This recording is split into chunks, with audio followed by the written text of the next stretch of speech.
Capítulo 1, del versículo 5, leeremos hasta el versículo 16.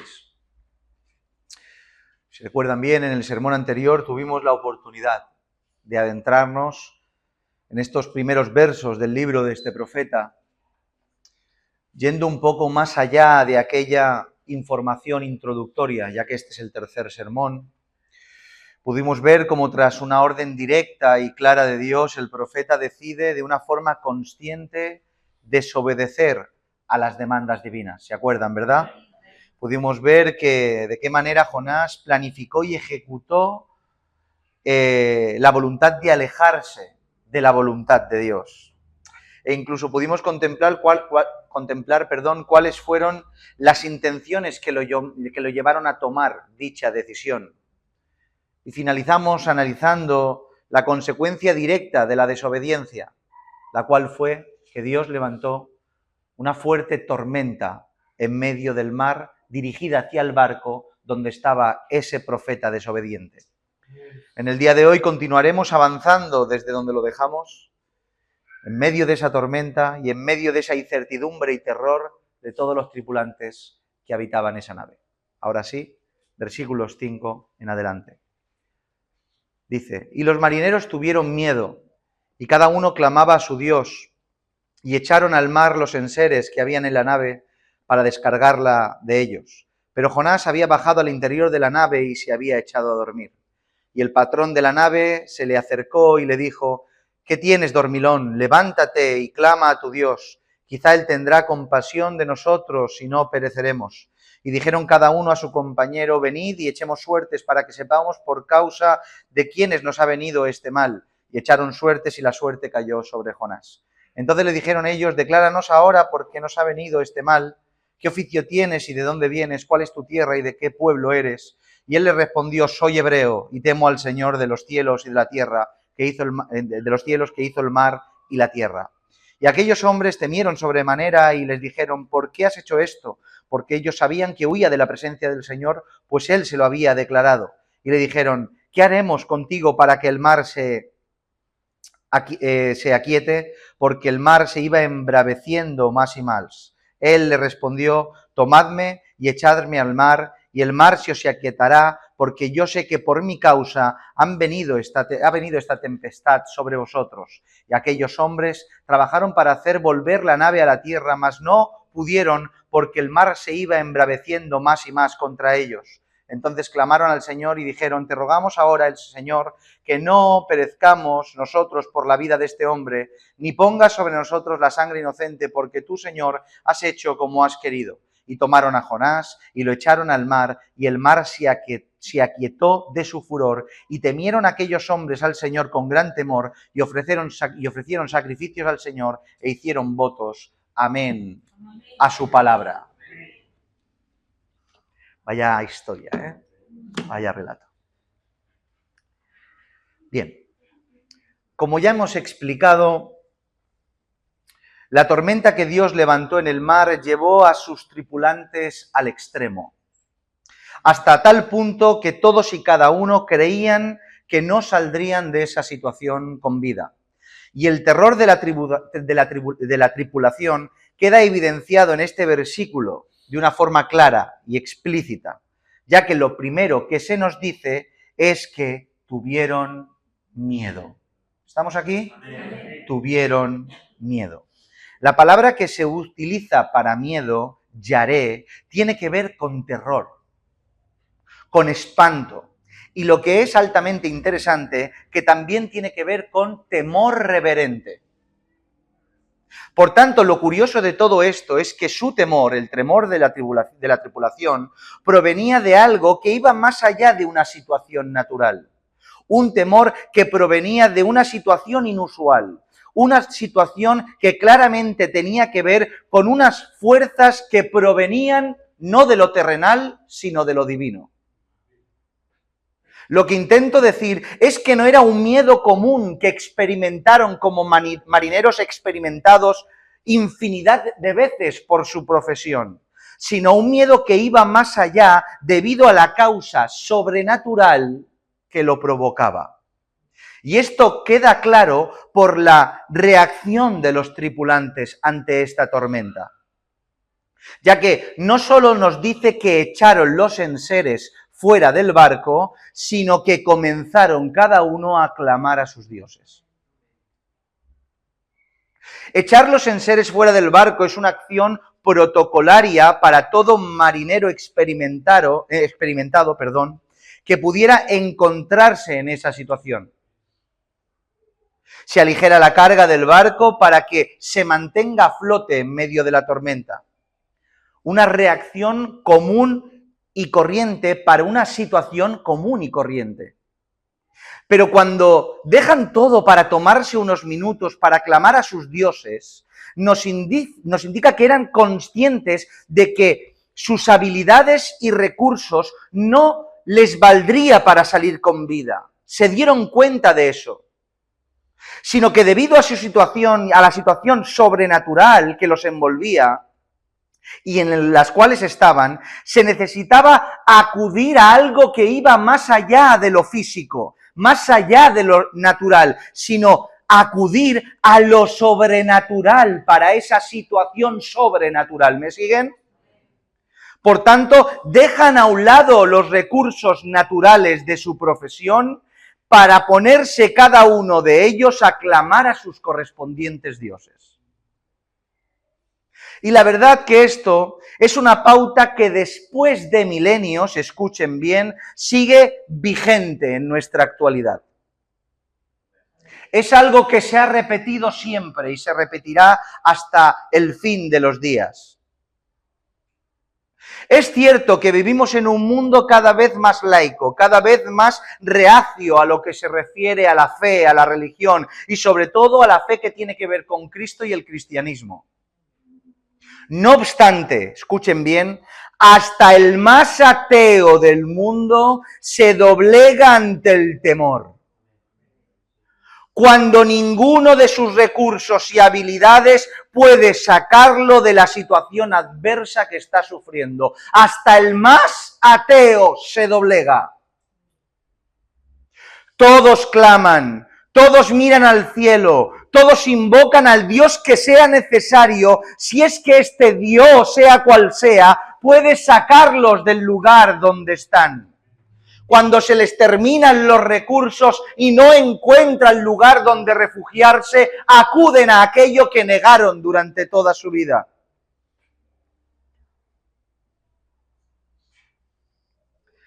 Por tanto, el clamor sale de sus bocas, pero no es un clamor que proceda de la fe o de la convicción, ni un clamor que proceda del impacto de un Dios verdadero, sino un clamor que procede del terror simplemente. Es una realidad que Dios utiliza en estas ocasiones y circunstancias, estas situaciones, para atraer a los incrédulos a la fe verdadera. ¿Lo creéis? Pero también es una realidad que en la mayoría de ocasiones, no nos vamos a poner a hacer aquí porcentajes, pero en la mayoría de ocasiones, la persona que vienen movidas por dificultades extremas y rápidamente profesan fe, dicha fe dura hasta que el problema desaparece. ¿Se han dado cuenta que las iglesias se llenan en tiempos de luto, de enfermedad, de problemas similares a estos mencionados? Todo el mundo acude desesperado por el dolor al lugar que en esos momentos creen que van a recibir consuelo, ayuda o solución. Como hemos dicho en ocasiones, eso es lo que Dios utiliza para salvar, para traer salvación por medio del dolor a las vidas. Pero por desgracia, en la mayoría de los casos, esas iglesias que se llenaron debido a una situación adversa comienzan a vaciarse poco a poco cuando el problema se marcha o el dolor se alivia. Es por eso que, siendo conocedores de esa verdad, tenemos la responsabilidad de dar un mensaje claro desde este púlpito al respecto. No esperes hasta el último momento para creer, sea quien sea que me escuches hoy. No esperes hasta el último momento para creer, porque lo más probable es que esa fe que profeses en ese momento no pueda salvarte, porque no procederá de la convicción de pecado, ni del temor a Dios, sino del temor de la situación que estás padeciendo. El lecho de muerte puede ser en ocasiones el momento escogido de Dios para salvar, lo creo. Pero créanme que no son los mejores escenarios para saber con seguridad que alguien ha sido salvo. No lo son.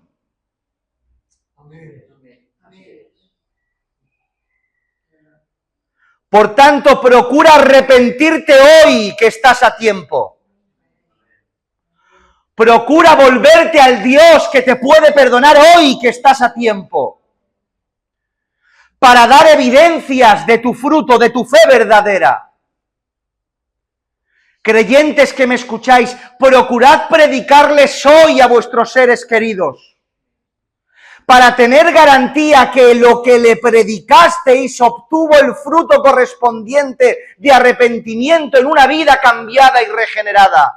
Porque los últimos momentos de la vida de uno no son los mejores momentos para atestiguar que el Señor hizo la obra.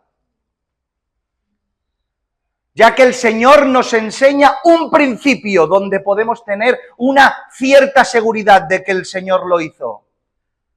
El fruto de una vida regenerada. Regresando al relato, diremos que esa reacción de los marineros en medio de la tormenta fue la reacción natural de todo ser humano cuando está en situaciones similares. Podemos ver un contraste, mis hermanos, creo que se habrán dado cuenta si han leído Jonás, un contraste brutal entre los marineros, entre la tripulación y Jonás, entre lo que ellos hacen y lo que hace él. Entre la conducta de esta tripulación, que más o menos es una conducta lógica y normal, a la conducta irracional, incluso absurda, de Jonás, el profeta. Ya que mientras, por ejemplo, estos trabajaban y clamaban a sus dioses, aterrados por la tormenta, porque es lo normal, buscaban todos los recursos para salvarse, dice la Escritura que Jonás bajó al interior de la nave y se echó a dormir. ¿Pueden entender esto? Yo no lo entiendo. Yo no sé si son capaces de visualizar la escena en su mente, pero cuando uno lo hace, la escena es surrealista. Imagínense a todo el mundo moviéndose, a todo el mundo inquieto, a todo el mundo clamando a sus dioses, echando los enseres fuera del barco, mientras que a Jonás lo vemos caminando tranquilamente en medio de los rayos, en medio de los vientos, en medio de los gritos, en medio de las oraciones a los diferentes dioses en diferentes idiomas, y él pasando en medio de la tripulación, bajando las escaleras del barco y echándose a dormir. Esta conducta de Jonás ha sido explicada de diferentes formas. Por un lado, la actitud de Jonás podría explicarse, escuchen bien, desde una profunda y absoluta fe del profeta. Me explico. Podríamos decir que mientras los marineros estaban inquietos porque, aunque clamaban a sus dioses, no eran hombres con una fe verdadera en un Dios verdadero. Clamaban, pero había inquietud, no confiaban, no tenían una relación con el Dios verdadero. Y solo el Dios verdadero da la paz verdadera. Por el contrario, Jonás se fue a dormir, cual Jesús en la barca en medio de la tormenta.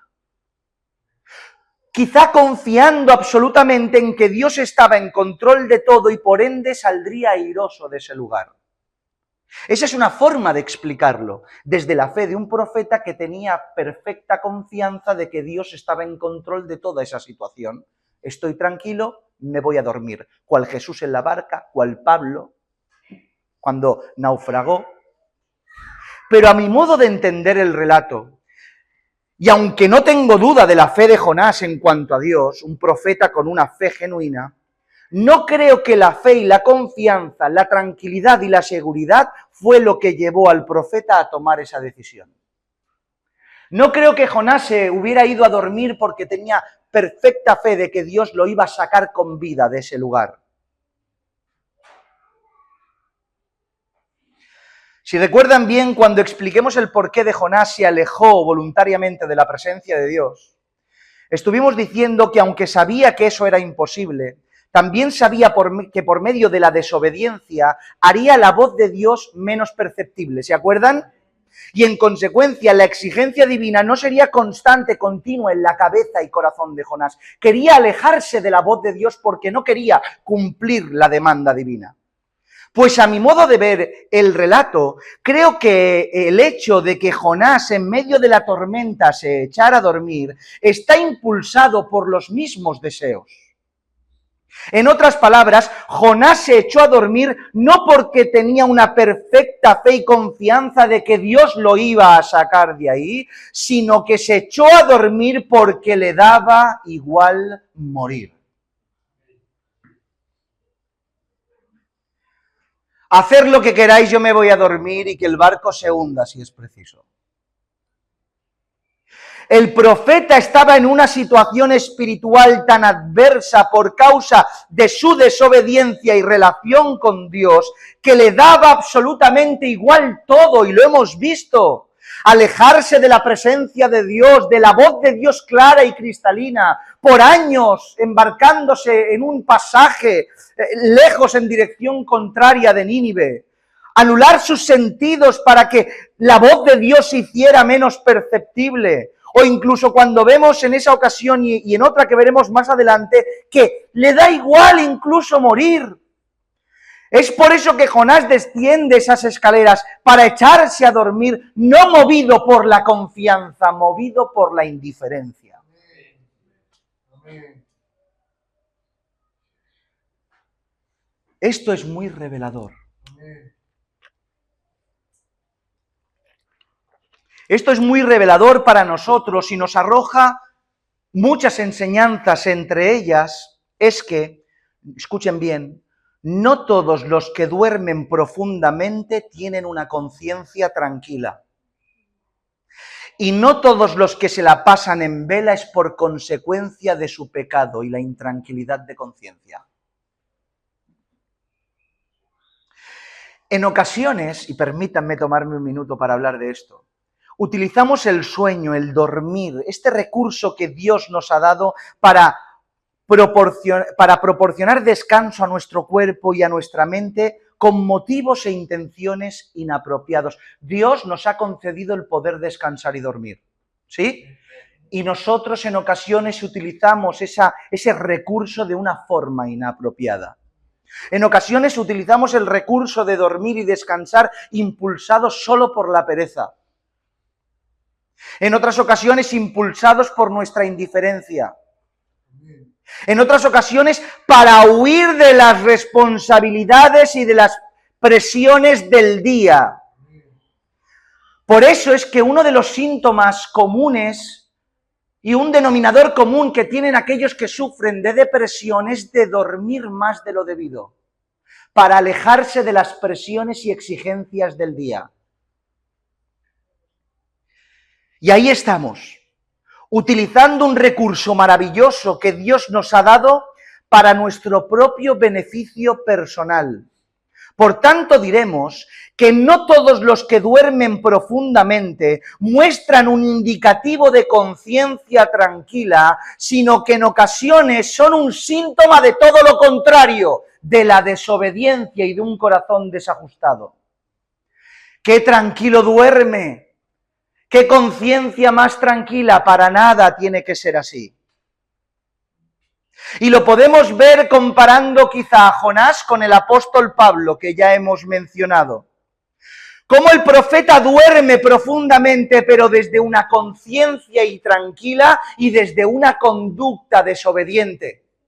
Sin embargo, el apóstol Pablo no podía conciliar el sueño por el desvelo causado por la obediencia.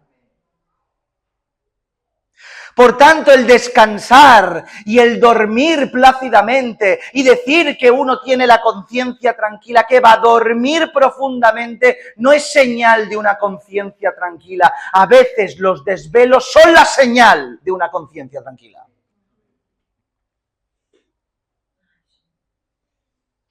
Por tanto, no dejes que tu sueño, tu mucho dormir, te dé mensajes extraños, creyendo que descansas muy bien porque todo está en orden. Quizá no deberíamos descansar tanto. Y quizá tanto dormir sea un señalamiento de parte del cielo y de nuestra propia vida y conducta de cómo estamos.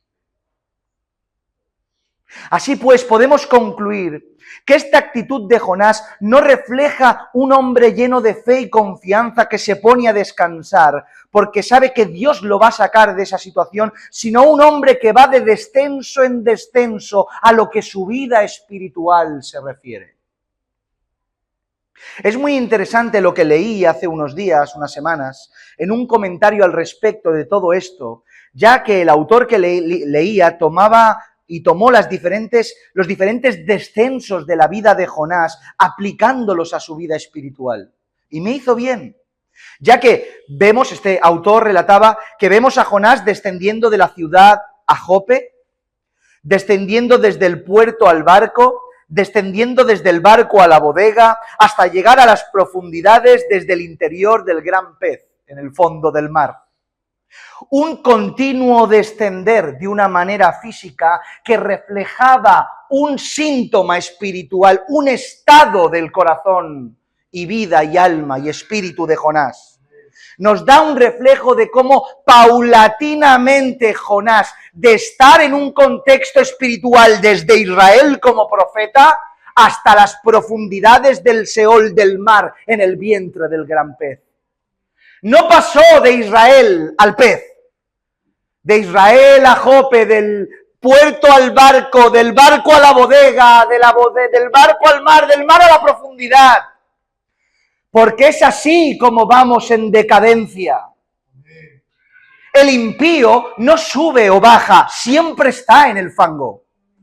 Pero el creyente no cae de repente, sino paulatinamente. Descendemos poco a poco, que el Señor nos ayude a no creer que cuando descendemos un peldaño, ¿qué más da si bajamos a la profundidad? Que va, detente. Porque es más fácil recoger 1 metro de cuerda que 100. Es más fácil recomponerte de un día malo que de 10. Párate y regresa. Amén. Seguimos un poco más, no sé hasta si vamos a llegar hasta el último verso, pero seguimos. Verso 6, el patrón de la nave se le acercó y le dijo, ¿qué tienes, dormilón? Levántate y clama a tu Dios, quizá Él tendrá compasión de nosotros y no pereceremos. Como era de esperar, la actitud de Jonás no podía pasar en absoluto inadvertida ni por los marineros y, cómo no, por el patrón de la nave. Porque ¿cómo puede un hombre mostrar tal indiferencia ante la inminente muerte debido a la tormenta? De ahí a que el versículo 6 nos dice que el patrón de la nave se acercó a Jonás para reprender su actitud incomprensible. ¿Qué tienes, dormilón? ¿Qué estás haciendo? Levántate y clama a tu Dios, ya que quizás sí podamos salir airosos de esta situación. Mis hermanos, es bastante chocante escuchar a un extranjero impío que le diga a un profeta del pueblo de Israel que clame. Lo normal es que el profeta induzca a la tripulación que clamara al Dios verdadero, pero es la tripulación impía que le dice al profeta que clame a su Dios. ¿Es chocante o no? Alguien ajeno al Dios de los hebreos, pero aún así llamando a un hebreo para que clame a su Dios. Y esto, mis hermanos, no está muy lejos de lo que ocurre en la actualidad, ya que en ocasiones es de la boca de los que no tienen a Dios que escuchamos la voz de Dios. ¿No les ha pasado nunca que de la boca de aquellos que no tienen a Dios vemos como Dios nos quiere decir algo? Es algo bíblico, no me lo invento. Está por toda la Escritura y por nuestra propia experiencia. Como hemos explicado en infinidad de ocasiones, todos los ojos están puestos en aquellos que caminan diferente, ¿verdad? Aquellos que caminamos, aquellos que intentamos vivir la vida que Dios nos demanda, tal cual lo expresa las Escrituras. Somos el objeto del escrutinio del mundo que no camina por la misma manera. Por tanto, al mínimo descuido por nuestra parte, al mínimo error o pecado cometido, rápidamente nos observan, nos señalan y nos censuran. Les da igual lo que uno pueda hacer, lo importante es señalar el pecado que ven. Pero mis hermanos, en vez de sentir frustración, en vez de sentir indignación y decir, ¿qué tienes que decir de mí? Mira cómo vives tú, glorifica a Dios. Dale gloria a Dios, que incluso Dios te habla en boca de aquellos que no le siguen como deben. En que escuchas su voz incluso a aquellos que te señalan para mal. Glorifica a Dios. Y si tienes la oportunidad, dale gracias a la persona que ha descubierto tu pecado. Gracias por decirme lo que hago mal, lo rectificaré. Aleluya. Pero parece ser que en esta ocasión, volviendo a Jonás, Jonás seguía indiferente ante todos y ante todo. Como hemos dicho, la actitud del patrón de la nave al reprender a Jonás era absolutamente lógica y normal, pero la actitud de Jonás y su indiferencia seguía siendo sorprendente. Solo leyendo los comentarios al respecto de este relato, me di cuenta de algo que por mí mismo no caí. Y es que el relato no registra una respuesta de Jonás ante las demandas del patrón. El patrón le dice, dormilón, ¿qué haces? Ora a tu Dios, y no hay respuesta de Jonás en el texto. Y dicen los que entienden que esa omisión de la respuesta es porque probablemente Jonás no le contestó. Quizá mirar a los ojos del patrón con absoluta indiferencia esperando la muerte, se diera media vuelta y seguiría durmiendo y el patrón volvió a subir arriba de la nave, a cubierta. La cuestión es que Jonás seguía manifestando esa incomprensible actitud, reflejo de su estado espiritual. Pero el relato continúa y podemos ver cómo ante la falta de respuesta de los dioses de la tripulación, ya que tienen oídos y no oyen, tienen ojos y no ven, tienen manos y no palpan, oraron al aire, no oraron a ningún dios, sino a dioses ficticios. Continuaban la tripulación trabajando y pensando qué hacer para salvar sus vidas. Versículo 7. Y dijeron cada uno a su compañero, venid y echemos suertes para que sepamos por causa de quién nos ha venido este mal. Y echando suertes, la suerte cayó sobre Jonás. En la actualidad, echar suertes para este tipo de cosas y para obtener este tipo de respuestas sería un completo absurdo para cualquiera que se lo digas, a no ser que sea alguien bastante rarito. Hoy se puede echar suertes para decidir el primero que se tira del trampolín, para ver quién saca del medio del campo o quién elige portería. Pero poco más, no para estas cosas importantes. Echar suertes para averiguar quién es el causante de una tormenta que probablemente me quite la vida. Como hemos dicho, en la actualidad esto sería impensable. ¿Me seguís? Pero en el mundo antiguo, incluso en las propias escrituras, para nada era absurdo echar suertes, sino un recurso y una práctica utilizada dependiendo en qué ocasiones. Ellos echaban suertes por diferentes medios que ahora no vienen al caso y no son relevantes, esperando que el resultado señalara qué es lo que hacer.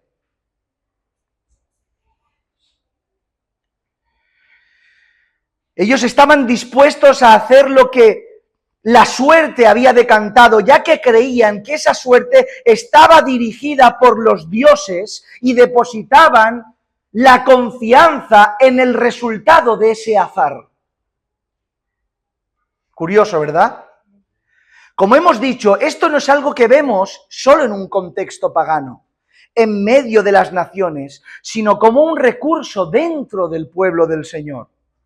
Creo que ya se les habrá venido a la mente y todos habrán hecho memoria de en el momento en el cual, en Hechos de los Apóstoles, tras el fallecimiento de Judas, tenían que escoger a otro apóstol y echaron suertes y la suerte cayó sobre Matías. Discípulos de Jesucristo echando suertes para tomar una decisión de un apóstol, confiando en que la suerte se decantaría en favor de lo que Dios decidiese. Por tanto, como ven, el contexto en el cual se desarrolla el relato, en absoluto era absurdo echar suertes para decidir una cosa tan importante. El problema que encontramos en los marineros, por tanto, no era el recurso, sino el Dios en el cual depositaban la confianza que la suerte les concediera. Pero aún así, aunque ellos echaron suertes y su mente estaba en sus correspondientes dioses ficticios, el Dios verdadero, el único Dios omnipotente, el gobernador y Rey del universo, tomó ese recurso en manos de paganos para señalar a quien debía. Porque Dios está en control de todo. Y es por eso que como Dios estaba detrás de esa suerte, porque la suerte no existe, sino la soberanía de Dios, la suerte cayó sobre Jonás. Verso 8 y 9. Entonces le dijeron ellos, decláranos ahora por qué nos ha venido este mal. ¿Qué oficio tienes y de dónde vienes? ¿Cuál es tu tierra y de qué pueblo eres? Y él respondió, soy hebreo y temo al Señor, Dios de los cielos, que hizo el mar y la tierra.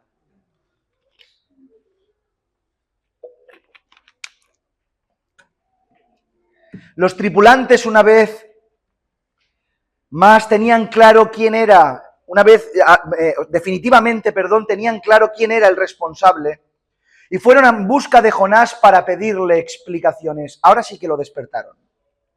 Y la verdad que estaban dispuestos a conocer todo lo ocurrido y todo de él, y el versículo que recién hemos leído nos lo demuestra. Podemos ver cómo le hicieron 5 preguntas muy concretas y precisas. ¿Por qué nos ha venido este mal? ¿Qué oficio tienes? ¿De dónde vienes? ¿Cuál es tu tierra? ¿Y de qué pueblo eres? Un interrogatorio absoluto. Pero ahora, mis hermanos, escuchen.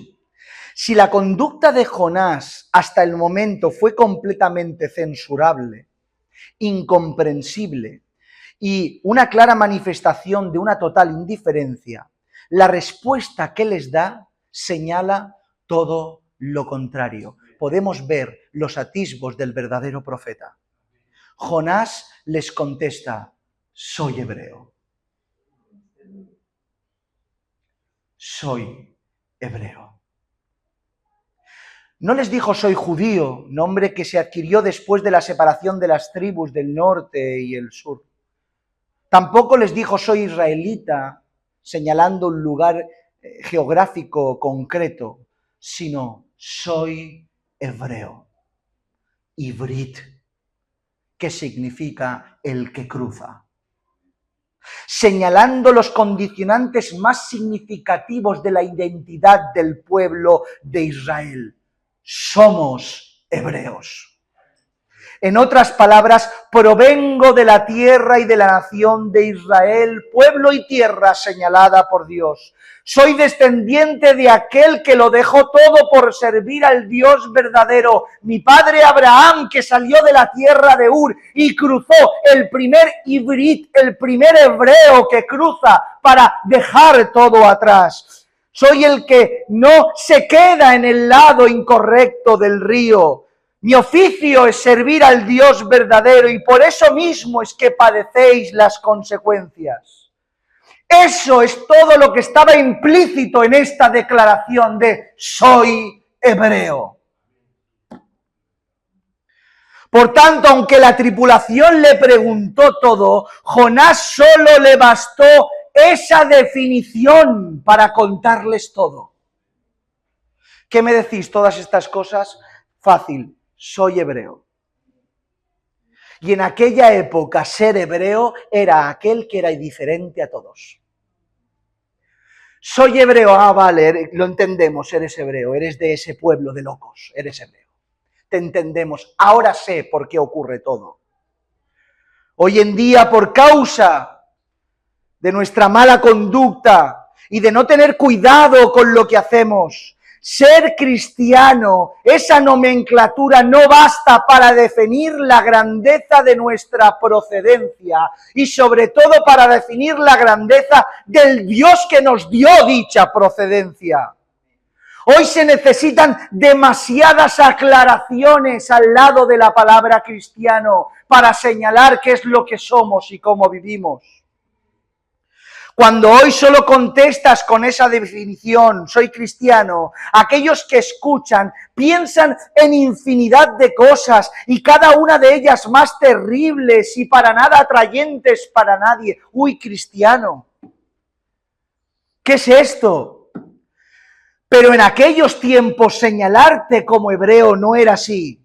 Y en tiempos de Jesús y los apóstoles, señalarte como cristiano tampoco era así. En aquel tiempo no hacía falta decir nada más. ¿Qué eres? Soy cristiano. ¿Cristiano? Esa respuesta daba una información absoluta de la persona que hacía tal información.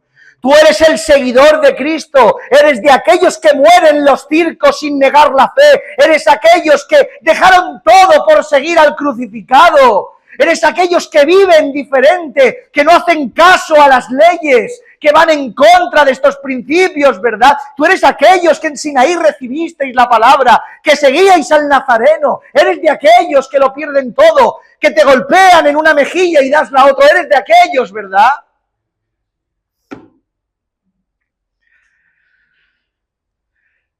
Antes de decir soy cristiano, podía generar admiración absoluta o desprecio absoluto, pero jamás indiferencia. Jamás indiferencia. Hoy decimos somos cristianos, ¿y qué hay? Bueno, una religión más. No somos una religión más. Somos los seguidores de Jesucristo. Pero hoy el cristianismo, el denominarte cristiano, se relaciona con alguien que va al culto. En ocasiones con un aspecto cultural, algo más de mi cultura. O pertenecer a alguna iglesia o denominación. Hoy en día ser cristiano se relaciona con algo relacionado con institucionalidad, con organización. Quizá con un grupo de personas buenas que hacen buenas obras de beneficencia. Y tienden a ser filántropos y cosas semejantes. Pero ya no se nos relaciona con aquellos que mueren por el Evangelio. Con aquellos que están dispuestos a darlo todo por amor a Cristo. No hay admiración o repudio. Y hay indiferencia. Bien, tú crees en Cristo, yo creo en Cristo, no pasa nada. Pero antes ser cristiano, o te pedían por favor que les hablaras de Cristo, o llamaban a la guardia para que te apresaran. Hoy no. Hoy ya no es así. Pues para que esto de alguna manera se recupere, aunque sea un poco, requiere de nosotros una labor absoluta y verdaderamente hacer honor a ese título que tienes. Hacer honor a ese título que se te adjudicó por ser seguidor de Cristo. Vivir una vida absoluta en santidad. Y cuando te vean y te mencionen y tú te pronuncies, marques la diferencia solo con decir, soy cristiano, pertenezco a esta iglesia y sigo a Cristo. Las únicas palabras que acompañaron a la aclaración de Jonás fueron, soy hebreo, fueron, y temo al Señor que hizo los cielos y la tierra. Me ha hecho bien entender esto de esta manera. Es como si las preguntas de los marineros le hicieran salir del letargo a Jonás y recordar quién era y a quién servía. Es como una sacudida de Dios mediante la tribulación. Sinceramente, esta declaración de Jonás parece más dirigida al cielo que a los tripulantes. Es la sensación que me ha dado personal, no lo puedo atestiguar, pero es la sensación que me ha dado a mí cuando lo leí. Es como una confesión de sus pecados y un intento de arrepentimiento. Ya que es como si le dijera a ellos, soy hebreo, y con su corazón puesto al cielo dijera, y temo al Señor que hizo los cielos y la tierra. Es como si también se estuviera dirigiendo a su Creador. Es por eso que se expresa de esta manera, temo al Señor, al Creador de todo. Y es por eso que averiguamos en los versos que siguen que Jonás les contó la causa de la situación que estaban padeciendo. Verso 10 y 11, vamos rápido. Y aquellos hombres temieron sobremanera y le dijeron, ¿por qué has hecho esto? Porque ellos sabían que huía de la presencia del Señor, pues Él se los había declarado. Y le dijeron, ¿qué haremos contigo para que el mar se os aquiete? Porque el mar se iba embraveciendo más y más. Tras las explicaciones de Jonás, los hombres se llenaron aún más de temor. Y no solo porque, como nos dice el texto, el mar se iba embraveciendo más y más, era una tormenta que iba en ascenso, sino porque seguramente habían escuchado del poder del Dios de los hebreos. Ah, ¿quiere que tu Dios es el Dios de los hebreos? Escuchemos algo, una historia antigua de qué pasó en Egipto. Madre mía, la que nos viene encima. Amén. Que tu Dios no es ese que le hablas y no te escucha, como acabamos de hacer nosotros. Que tu Dios es el Dios de los hebreos. ¿Qué nos has hecho, Jonás? Es por eso que los hombres desesperados le reprocharon a Jonás, ¿por qué nos has hecho esto? ¿Qué haremos contigo para que esto se solucione? Es entonces cuando Jonás toma una determinación extrema al respecto. Versículo 12. Él le respondió,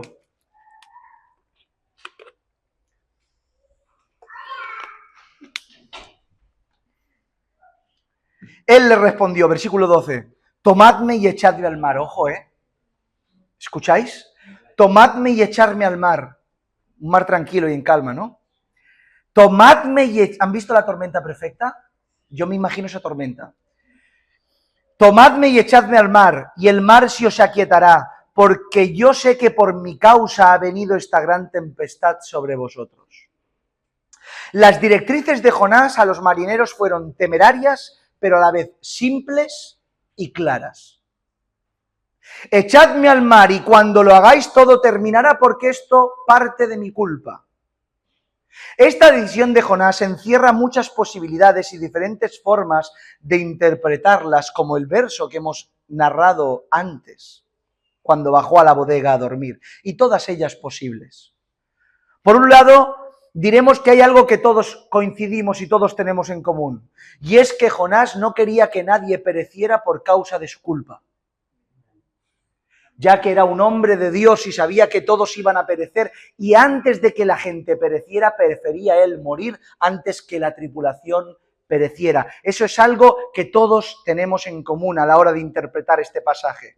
Pero por otro lado hay algo que no todos coincidimos, y es que algunos interpretan que la decisión de Jonás de que lo tiraran al mar tenía implícita lo mismo que antes, la seguridad de que Dios lo rescataría. Tiradme al mar porque sé todo lo que va a pasar, Dios me va a rescatar, Dios va a proteger mi vida. Pero yo no soy de esa opinión, de que la decisión de Jonás tenía implícito el rescate por parte de Dios. Esta postura va en consonancia a la actitud de Jonás, ya que yo creo que la decisión de Jonás parte con que le daba igual morir. Tiradme, que mi muerte os salvará. No sabía Jonás, no hay registro de que Jonás supiera lo que Dios iba a hacer. Jonás estaba dispuesto a morir para salvar al pasaje. Y como decía, esa postura va en consonancia a la actitud de Jonás durante todo el relato, que nos muestra una resolución de ir en contra de lo que Dios le demandaba hacer, incluso al llegar al límite de la muerte. Piensen esto por un momento. Piensen esto, yo lo he pensado y seguro que ustedes también. ¿Es que acaso no podía haber otra manera para intentar solventar la solución? Esto lo hablo en el contexto de el corazón resolutivo de Jonás, de ir en contra de la voluntad de Dios. ¿Es que acaso, Jonás, no tenías otras opciones para salvar tu vida y la de los pasajeros? Permítanme un ejemplo que se me ocurre. Perfectamente Jonás les podría haber dicho, bueno, esperad, detener el barco, intentemos dar la vuelta, ir en dirección a Nínive, dejarme ir a la bodega, voy a orar con Dios, le voy a decir que me arrepiento, que voy a Nínive a predicar y el Señor nos salvará. Podía ser que esa rectificación y ese regresar a Nínive, ese cambio de rumbo en su corazón, parara la tormenta, pero Jonás no quería ir a Nínive. Jonás prefería morir antes que hacerlo. Sin embargo, tomó la opción de arrojarse al mar, salvando así la vida de los tripulantes, pero al mismo tiempo seguir con la intención que tenía desde el principio. Os salvo, pero no voy.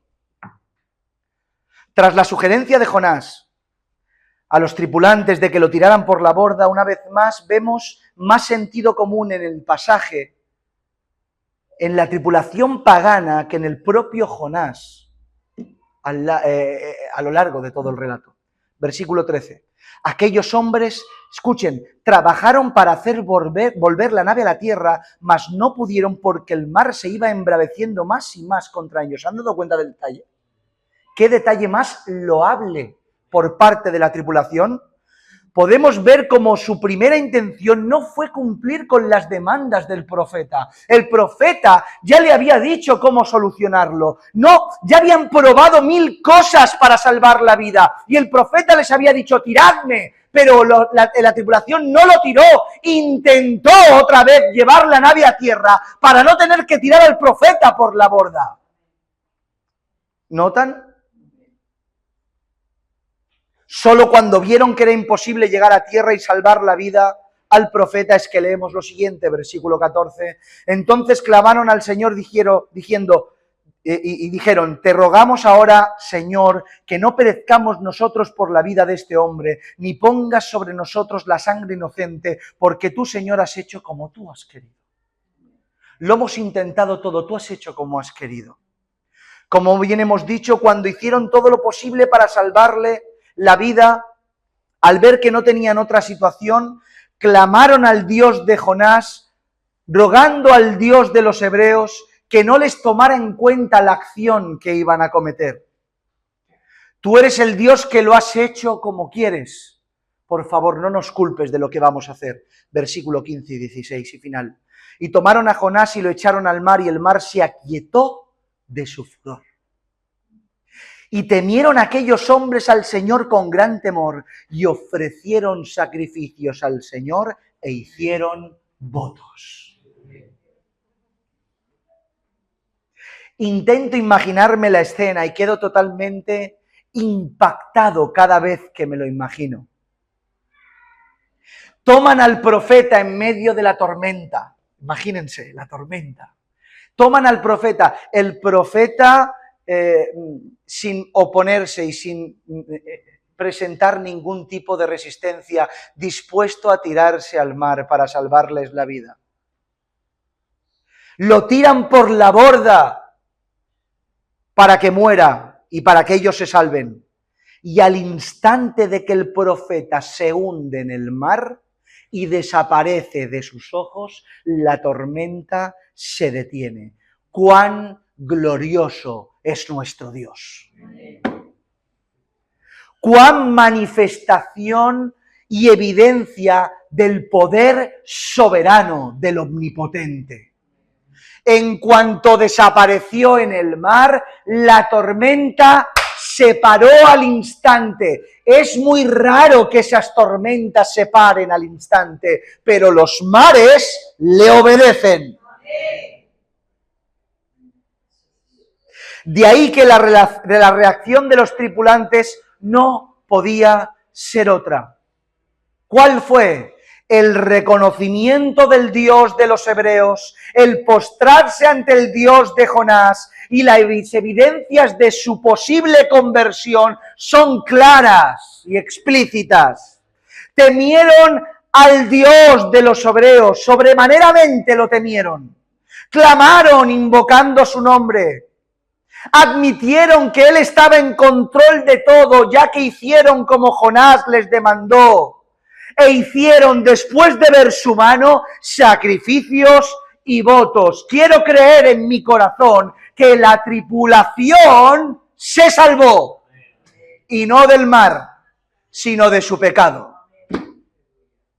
¿Estamos aquí? No del mar, sino de su pecado. Y esto, mis hermanos, y con esto concluimos, podemos ver y nos muestra la providencia de Dios. Cómo su mano que rescata aparece en cualquier situación inimaginable. Dios no solo salva en cultos de gloria con cánticos impresionantes y tras un sermón espectacular. Dios salva en cárceles, en cementerios, en medio de las tormentas, en medio de enfermedad, en medio del caos. ¡Salva!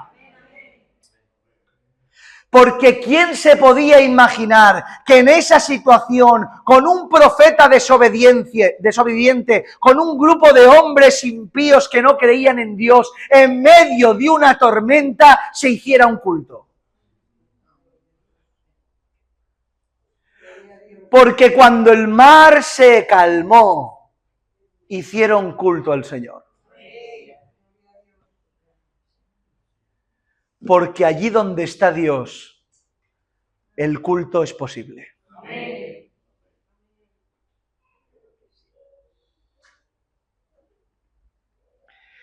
Dobleguémonos ante esa verdad, ante ese Dios omnipotente que salva, que lo hace como quiere y cuando quiere. Lo hizo en ese barco y lo sigue haciendo en la actualidad. Porque tenemos un Dios que utiliza todos los medios, no para condenar, sino para salvar. Amén. Que gloria tenga su nombre. La semana que viene continuaremos con el profeta, adentrándonos con él en las profundidades del mar, en el vientre del gran pez, para la gloria de su nombre. Incline su cabeza y vamos a orar.